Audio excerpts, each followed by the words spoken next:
Mesmo em pleno recesso parlamentar, a CPI da pandemia ainda é assunto no cenário político. E para entender melhor, eu conversei com o cientista político do Mackenzie, Rodrigo Prando. Professor Rodrigo Prando, a gente tem aí uma CPI da pandemia que nesse momento está em recesso, mas mesmo em recesso ela consegue aí fazer barulho, consegue vir à tona várias repercussões, vários desdobramentos. Queria primeiro que o senhor analisasse essa primeira fase, essa fase que encerrou da CPI, para que ela chegue agora onde ela está, o que aconteceu. No começo era abordada a questão da cloroquina, a questão de Manaus. Agora a CPI chegou num ponto em que há desdobramentos, inclusive criminais, é isso, professor? Bom, é um prazer falar contigo, estar aqui com você. Igualmente. Bom, sem dúvida nenhuma. Então, a primeira fase da CPI, a CPI ela tem uma duração de 90 dias, sendo possível prorrogar por mais 90 dias, o que já aconteceu. Então, ela está em recesso, como você bem colocou, mas ela será prorrogada. Então, eu diria que esta fase 1 da CPI, esses primeiros 90 dias, trazem dois cenários e duas dimensões que são distintos, mas, no entanto, são complementares pensando o cenário da pandemia. Então, a primeira fase da CPI, digamos que ela esteve ligada aos aspectos mais ideológicos da atuação do governo. A gente bem sabe que o governo Bolsonaro é um governo que assumiu um certo tipo de presidencialismo que não é o presidencialismo de coalizão, né? Nem o presidencialismo de cooptação, que foi característico ali do lulopetismo, do mensalão em alguns momentos do governo. Bolsonaro assumiu o presidencialismo de confrontação, o que significa que ele coloca a ideologia muito à frente de qualquer ação racional de administração do país. Ou seja, o presidente, na maioria das vezes, deixou de governar para confrontar e colocar a ideologia e a sua visão de mundo e dos bolsonaristas como central. Então a CPI foi atrás disso e alguns elementos foram caracterizados, pelo menos naquele momento dos depoimentos e das intervenções dos senadores, do relator, do presidente, do vice-presidente da CPI. Então, como você bem lembrou, a questão muito perseguida pela CPI é se o governo optou pela chamada imunidade de rebanho, que é um aspecto que é importante, ou seja, deixaria o brasileiro se contaminar até que o vírus deixasse de circular, o que obviamente a ciência rechaça porque leva a milhares de internações e mortes. Num segundo aspecto, a questão ligada à falta ou demora de atendimento a Manaus, ao oxigênio, que fez com que pessoas em Manaus morressem sufocadas. Depois, a discussão de, como também você bem lembrou, dos medicamentos que foram, inclusive, exaustivamente recomendados pelo presidente em lives, em falas, no cercadinho, em ações até diretas do governo, que foi esses medicamentos sem comprovação científica, ou seja, a ciência, a comunidade científica, ela vai aprendendo com a pandemia, mas ela não recomendava. E o presidente, que não é médico, não é cientista, fazia uso político desses medicamentos. Então a CPI foi tentando buscar, nesta primeira fase, esses aspectos ideológicos, imunidade de rebanho, cloroquina, ivermectina, a crise de Manaus, e trouxe para depor inúmeras figuras, inclusive do primeiro escalão do governo. Aí a CPI tem um corte. E qual é esse corte?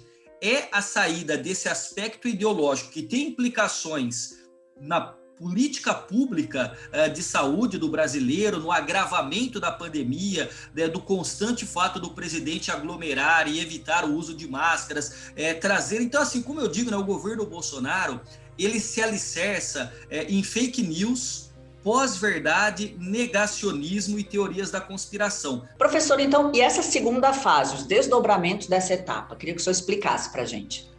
Perfeito. Então, essa segunda fase, ela tem um corte muito concreto, que é, na verdade, aquilo que os seus colegas jornalistas e as redes sociais começaram a discutir, que não era apenas, como na primeira fase, uma questão de negacionismo, mas uma questão de negociações e negócios pouco republicanos, pelo que se sabe. Então, percebam que, a partir do depoimento dos irmãos Miranda, um dos Miranda, deputado federal, inclusive deputado eleito na onda bolsonarista, e o outro irmão funcionário de carreira do Ministério da Saúde, que levaram ao presidente da República indícios concretos de que atravessadores, negociantes estavam ali buscando um espaço para a corrupção em relação à compra de vacinas. De uma vacina que não era das melhores, lembrando que na primeira fase, isso marcou muito, o governo ignorou mais de 100 e-mails da Pfizer, que é uma das vacinas que mais estão no mundo imunizando e com uma proteção enorme, como também sabemos que o governo atacou e atrasou a compra da vacina realizada, feita pelo Instituto Butantan, a Coronavac. Então, nesse segundo momento, os indícios concretos de corrupção começam a vir à tona. E claro que o que faz a CPI? Colhe o depoimento, esse depoimento vai ser cotejado com o depoimento de outros, a fim de se estabelecer comparações, e ela, CPI, tem o poder da quebra do sigilo de telefone, telemático, daqueles que estão depondo e que podem se tornar investigados. Então, essa segunda fase é uma fase que já demonstra algo muito concreto.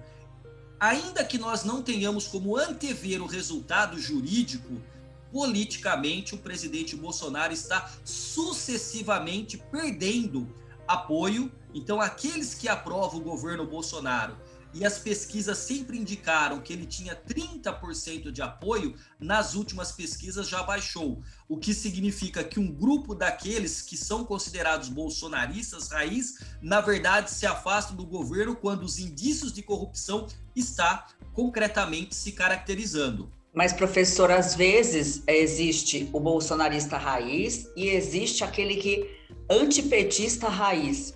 Como lidar com essa situação, já que a gente não tem uma terceira via consolidada? Porque quem é antipetista raiz não vota de forma alguma, vota em qualquer pessoa que esteja contra o ex-presidente Lula. Como lidar com essa equação eleitoral que está muito próxima aí de 2022? Dória parece não ter emplacado, por mais que tenha feito em relação ao avanço da vacinação, né? Se colocando aí contra o negacionismo de Bolsonaro, mas parece que não tem emplacado, aliás, nem é consenso ainda no PSDB. Então, ótima, excelente pergunta. Então, antes de falar de 2022, vamos voltar um pouco para 2018. Como você bem lembrou, esses eleitores do Bolsonaro não são essencialmente bolsonaristas, porque, veja só, tem um grupo deste bolsonarismo raiz que é aquele que caminha com o presidente para qualquer direção. Inclusive, se o presidente for para uma ação de ruptura, de golpe ou de autogolpe, esses bolsonaristas que nunca esconderam intervenção militar já, elogio à ditadura, elogio à tortura, como muitas vezes o presidente fez. Então, esses vão com o presidente. Só que aí, segundo os pesquisadores que lidam com os dados quantitativos da pesquisa, não são 30%, estariam na casa de 15% até 18%. Então, talvez esse seja o piso do presidente, de 15% a 18%. Em 2018, a situação foi inédita para a eleição. Por quê? Porque você teve isso que você coloca do antipetismo, você estava no auge da Operação Lava Jato, você estava com a figura do Sérgio Moro como uma estrela de primeira grandeza na mídia cotidianamente, então a Lava Jato, o lavajatismo ganhando força. Você tinha o desgaste da investigação e depois a prisão do presidente Lula. Você teve a demora do PT indicar o Haddad para saber se Lula ia ou não concorrer. Você teve a questão da facada no presidente, que o tirou do debate público, tirou do escrutínio dos jornalistas. Então, esse conjunto, né, da crise deixada por Dilma Rousseff, do impeachment, do desgaste do PT, e aí, obviamente, que o discurso de confrontação do presidente se enquadra muito bem nisso, o presidente Bolsonaro teve um cenário muito bom e ele foi eleito. A grande questão é que ele foi eleito principalmente com duas grandes bandeiras. Uma delas, o liberalismo, simbolizado pelo Paulo Guedes. Diminuição do tamanho do Estado, privatização, melhoria do ambiente de competição para os empreendedores. Uma segunda bandeira, o combate à corrupção, ganhando força pela presença da Lava Jato e inclusive do Sérgio Moro no Ministério. Nenhum desses dois alicerces hoje se sustentam, especialmente porque se nós olharmos qual é o legado até o momento do presidente Bolsonaro. Vamos retomar rapidamente o legado do Fernando Henrique Cardoso: controle da inflação e estabilidade econômica. Legado do presidente Lula: melhoria das condições de vida dos mais programas pobres, sociais. Programas sociais, incremento da classe média. Dilma não deixou um legado, porque foi continuidade. Qual o legado de Bolsonaro? Até Temer, num curto período, fez a reforma da Previdência. Então perceba que o legado do Bolsonaro é absolutamente negativo. E aí eu paro agora em 2018 e vamos para 2022. Você tem toda a razão. Hoje, uma terceira via não está consolidada, ou um polo democrático que fuja do bolsonarismo e do lulopetismo. Mas tem um fenômeno interessante. Lulopetismo e bolsonarismo se retroalimentam. Até alguns meses atrás, Bolsonaro ganhava de todo mundo no segundo turno. Hoje já existe risco, inclusive, de Bolsonaro nem ir para um segundo turno. O que acontece se Bolsonaro não for para o segundo turno? O próprio presidente Lula vai ter no segundo turno uma coalizão enorme de forças democráticas e políticas contrárias a ele, que inclusive pode levar à sua derrota. Então o que eu quero dizer é o seguinte, um cenário de 2022 ainda não está fechado. Ainda não está fechado por vários fatores. Por conta da evolução da pandemia, por conta da comunicação, como você lembrou do governador Dória, que até o momento parece não avançar, mas tem dados concretos, não apenas na vacina, mas, por exemplo, o PIB do estado de São Paulo, né? São vários aspectos. Enquanto o Brasil cresceu num patamar, São Paulo cresceu 3 a 4% acima. Então, a retomada da economia no estado de São Paulo, no interior do estado de São Paulo, vai significar também um cartão de visitas. A grande questão é que Dória tem que vencer resistências dentro do partido. Mas o quadro de 2022 ainda está incerto porque falta muito tempo. Especialmente, vale ressaltar, porque o presidente Bolsonaro tem investigações e uma quantidade enorme de pedidos de impeachment. E ele continua dobrando a aposta, ameaçando que, se não houver voto auditável, a partir da desconfiança que ele lança sobre as urnas eletrônicas, sobre o sistema eleitoral brasileiro, pode, inclusive, como já disseram, chefes de outros poderes, do executivo e do legislativo, caracterizar crime de responsabilidade, levando até o desdobramento de um processo de impeachment, que eu vejo como pouco provável, mas sempre é uma carta na manga do mundo político. Essa era a minha pergunta seguinte, em relação, quando o senhor falou eleições 2022, a minha pergunta seria: teremos a risco de que a eleição não aconteça por causa dessa questão do voto impresso, que ele atribui o voto impresso, né, como condição sine qua non para que sua reeleição aconteça? Acabei de escrever um artigo sobre isso que vou enviar daqui a pouquinho para os jornalistas. Uma ruptura, um golpe, uma revolução costuma ter duas condições para que se realize. Sociologicamente, historicamente, são condições subjetivas e condições objetivas. O que são condições subjetivas? São os indivíduos que têm vontade de dar um golpe. Então você tem que ter vontade, você verbaliza isso, você tem valores, você tem intelectuais, você tem articuladores, tudo isso depende da vontade dos indivíduos e de suas ações políticas. Ao que parece, as condições subjetivas estão dadas. O presidente nunca escondeu o seu desapreço pela democracia e pela harmonia entre os poderes. O presidente, toda essa primeira parte do mandato, esses 2 anos, ele atacou as instituições e atacou a própria democracia. Então ele nunca escondeu. Sabemos que há militares da ativa e da reserva que compartilham dessa visão de mundo. Então o que eu diria? Condições subjetivas estão dadas. A pergunta é: há condições objetivas para um golpe?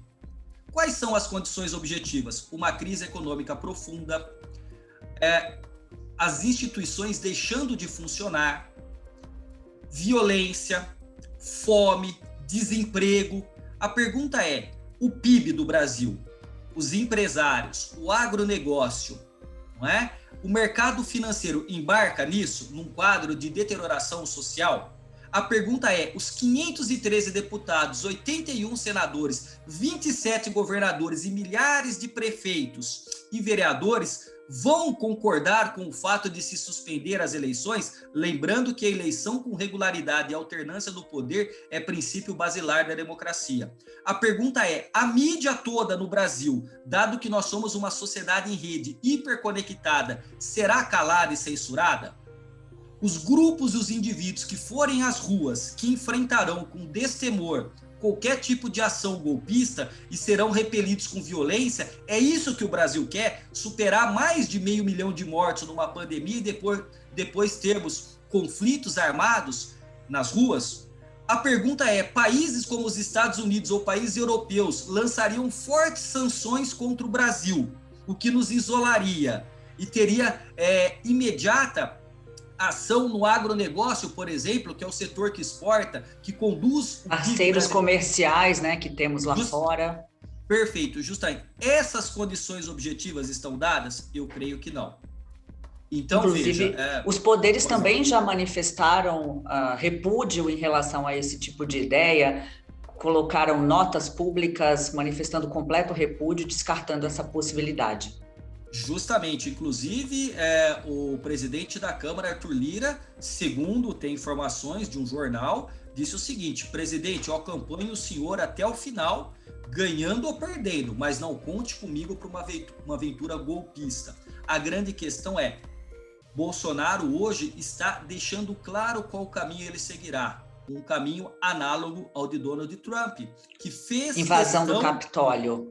E fez questão de inúmeras vezes colocar em dúvida o sistema eleitoral norte-americano e, de novo, colocar que haveria fraude.